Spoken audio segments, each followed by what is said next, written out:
यात मोठी बातमी समोर येते।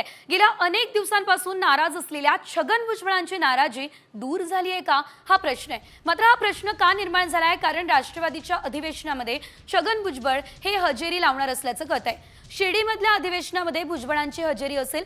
नाराजी नाट्यानंतर भुजबळ आणि अजित पवार पहिल्यांदाच आमने सामने येणार आहे। त्यामुळे आता छगन भुजबळांची नाराजी दूर झाली आहे का हा प्रश्न उपस्थित होतोय।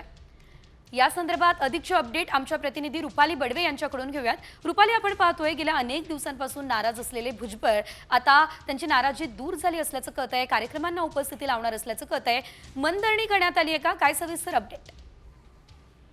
खरं तर छगन भुजबळ यांना राज्य मंत्रिमंडळामध्ये संधी मिळाली नव्हती आणि त्याच्यामुळे त्यांनी आपली नाराजी जी आहे ती जाहीरपणे खरं तर मांडलेली होती। आणि त्याच्यानंतर होणाऱ्या या पक्षाच्या अधिवेशनामध्ये छगन भुजबळ आज पहिल्यांदा सगळ्या नेत्यांच्या समोर येणार आहेत आणि सगळ्यात महत्त्वाचं म्हणजे अजित पवार यांच्यासोबत खरं तर छगन भुजबळ दिसणार आहेत। त्यांची नाराजी दूर करण्यामध्ये आपण पक्षाचे प्रदेशाध्यक्ष सुनील तटकरे असतील आणि कार्याध्यक्ष प्रफुल्ल पटेल असतील यांना खरं तर यश आलेलं आहे। या दोन्ही नेत्यांनी छगन भुजबळ यांची नाराजी दूर केल्याचं कळत आहे आणि आजच्या या खरं तर या अधिवेशनामध्ये छगन भुजबळ आपल्याला हजेरी लावताना पाहायला मिळणार आहेत। सोबतच राष्ट्रवादीच्या कार्यकर्त्यांना ते मार्गदर्शन सुद्धा करणार आहेत आणि त्याच्यामुळे छगन भुजबळ यांची ही उपस्थिती अतिशय महत्वाची मानली जात आहे। जशा पद्धतीने त्यांनी उघडपणे आपली नाराजी जाहीर केली होती त्याच्यानंतर पहिल्यांदाच पक्षाच्या कार्यक्रमामध्ये छगन भुजबळ आपल्याला पाहायला मिळणार आहेत। निश्चितच धन्यवाद रुपाली, दिलेल्या सर्व सविस्तर अपडेटसाठी।